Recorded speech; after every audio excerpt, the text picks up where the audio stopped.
I met Doc. I got a phone call in 1997 from a mutual friend that said he had a cardiologist down in Gulfport, Mississippi, who was looking for a real estate partner. So I was a cardiologist working 24/7.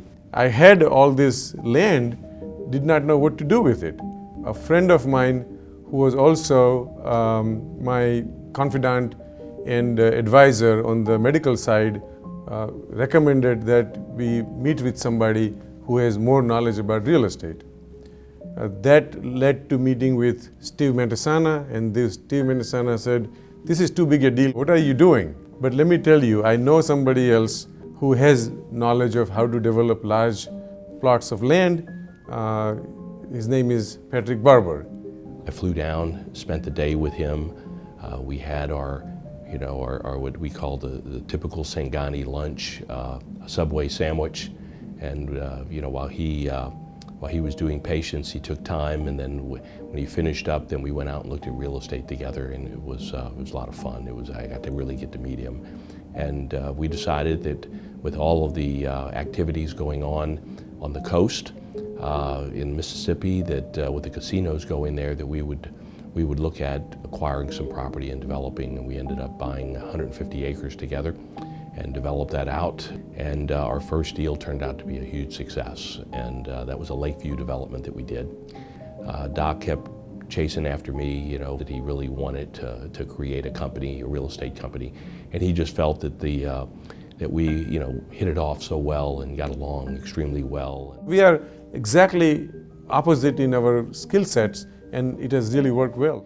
And then 2 years later, we took the profits that we made from that development, and we decided we were going to create Encore, and off we go. And we're building up a hospitality company and a retail company, very successful, attract institutional partners that believed in us, and we very successfully grew that portfolio up to 40 hotels. And it was kind of crazy because in the middle of all of that, right out of the chute, we ended up with 3 hurricanes that happened over 5 weeks, and the big one being Katrina. Hurricane Katrina is one of those stories that's it's an emotional story, because we went through a very difficult time for the company, and yet with the team that we had and what everybody stepped up to do, pulled us through everything to where it made it just a look back of being remarkable.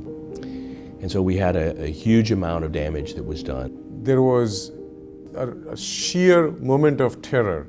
So we never thought that the company would survive through this kind of tough experience. There is always a silver lining to a dark cloud. And we pulled together, and it was like nothing I'd ever experienced, to see everybody come together and look after everybody. We had 26 people that lost their houses. It was just unbelievable. And we basically made a decision that we needed to relocate out of harm's way, that it was either going to be down to Atlanta or to Dallas.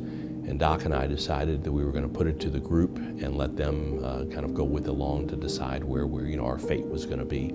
And everybody decided they wanted to go to Dallas, and so we moved 26 people that didn't have houses, and the rest that came, for a total of about 33 people. And then we started commuting back and forth every week to go repair all of the damage that was done across 11 hotels and 7 shopping centers. It started out with a very bad note. It made us come together, and everybody put a lot of work into it, and here we are. Talking about when the last pullback in the market occurred, we realized in December of 2006, we had our institutional investors that were wanting us to take on more capital. And the concern that Doc and I had really was of that, can we continue the performance that we were delivering up to that point? We figured that every time we went to acquire an asset, it was costing us 15 to 20% more than we thought that normal value would be. And as a part of all of that analyzation, we came to the conclusion that if you aren't going to take capital And you're really kind of looking, do you want to go down the market cycle? And where we're prepared to do that, of course, we always structure our deals to where we're prepared to be able to go down a market cycle or be long into a market. And we ended up selling the portfolio of August 7th of 07 right before the crash, which it was a very interesting time, but that led us, after we sold off, we were liquid. And one of the important things that we did is we wanted to keep the whole team in place. And so we were negative funding to be able to keep everybody in place, and that was an important piece. It built a lot of loyalty within the team, and we've got those people with us today, plus a lot more. And I think it also helps us attract and recruit people because they know of the importance of what we are going to do into a down market. And so we really came back looking in 2008, analyzing everything, and decided that we would start investing again in early 2009. And then off we went, and we had our strategies in place: multifamily, office, retail, and hospitality.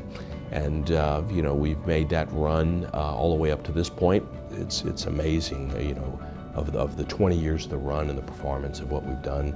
Could not have done it without all of that. And Doc and I have got to be just very, very thankful and appreciative of what all those people have done to help us make the success, because we couldn't have done it without them. And it's very special. It's a very memorable time.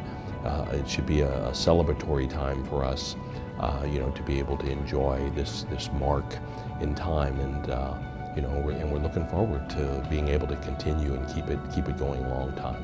Thank you for the last 20 years. As we have talked before, we wouldn't be here without you. I would never dare to be here without you, and I invite you to join me for the journey again for the next 20 years and accomplish way more than we've accomplished so far.